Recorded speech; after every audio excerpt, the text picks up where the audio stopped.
দেশের বিভিন্ন স্থানে নানা আয়োজনে পালিত হয়েছে নিরাপদ সড়ক দিবস। দিবসটির এবারের প্রতিপাদ্য সবাই মিলে ঐক্য করি, সড়ক দুর্ঘটনামুক্ত বাংলাদেশ গড়ি।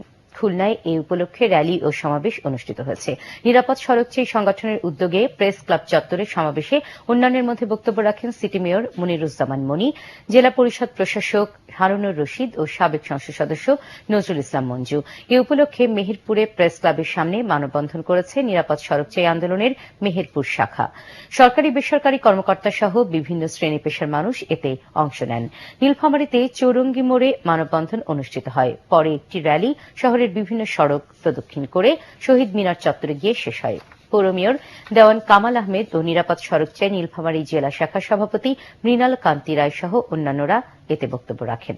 শরীয়তপুরে জেলা নিরাপদ সড়ক চাইয়ের উদ্যোগে র্যালি ও আলোচনা সভা অনুষ্ঠিত হয়। র্যালিটি জেলা শহরের বিভিন্ন সড়ক প্রদক্ষিণ করে কেন্দ্রীয় শহীদ মিনারে গিয়ে শেষ হয়। পরে অনুষ্ঠিত হয় আলোচনা সভা। দীর্ঘ 14 বছর পর আগামীকাল নীলফামারী যাচ্ছেন বিএনপি